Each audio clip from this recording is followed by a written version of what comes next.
தமிழக சட்டப்பேரவை தேர்தலில் அதிமுக அறுதி பெரும்பான்மையுடன் வெற்றி பெற்று தனித்து ஆட்சியமைக்கும் என்று எடப்பாடி பழனிசாமி தெரிவித்துள்ளார்.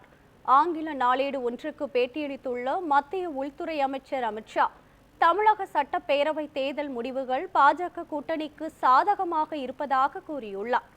தேர்தலுக்கு பிறகு தமிழகத்தில் பாஜக கூட்டணி ஆட்சி அமைக்கும் என்றும் அவர் தெரிவித்துள்ளார். இது குறித்து புதுச்சேரியின் தவளக்குப்பத்தில் உள்ள தனியார் ரெசார்ட்டில் தங்கியிருந்த அதிமுக பொதுச் செயலாளர் எடப்பாடி பழனிசாமியிடம் செய்தியாளர்கள் கேள்வி எழுப்பினர்.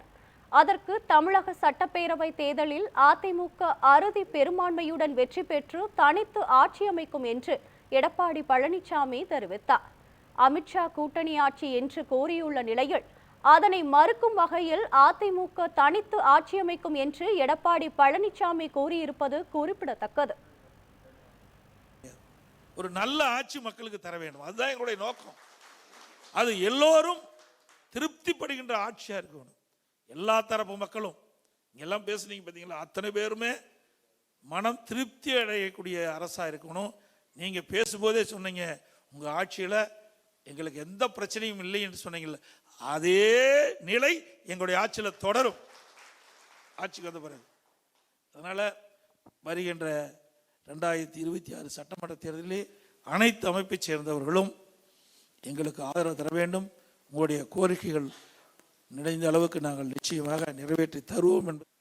ஆனால் திமுகவை பொறுத்த வரைக்கும் மக்களுக்காக அரசாங்கமே கிடையாது, அவர்களுக்காகத்தான் அரசாங்கம் வச்சுக்கிட்டு இருக்கிற காரணத்தினால தான் இவ்வளவு எதிர்ப்புக்கு இடையிலும் வேறொரு இடத்துல கொண்டு போய் பேருந்து நிலையத்தை அமைப்பு என்பது கண்டிக்கத்தக்கது, கண்டனத்துக்கு உரியது. மக்கள் என்ன விரும்புகிறாங்க அதை வைத்துத்தான் நாம் திட்டங்களை கொண்டு வந்து நிறைவேற்ற வேண்டும். அது ஒரு நல்ல அரசுக்கு அழகு. இங்கே பெருந்திரளாக பல அமைப்பை சேர்ந்த தலைவர்கள் வந்து தங்களுடைய ஆதங்கங்களை இங்கே தெரிவித்திருக்கிறீர்கள்.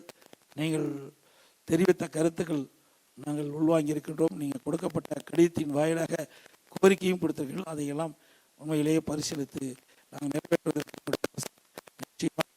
அதே போல வருகின்ற 2026 சட்டமன்ற பொதுத் தேர்தலிலே நீங்கள் அத்தனை அமைப்பை சேர்ந்தவர்களும் ஒருமித்த கருத்தோடு ஒரு நல்ல அரசு அமைப்பதற்கு துணை நிற்க வேண்டும் என்று கேட்டுக்கொண்டு விடைபெறுகின்றேன். நன்றி, வணக்கம்.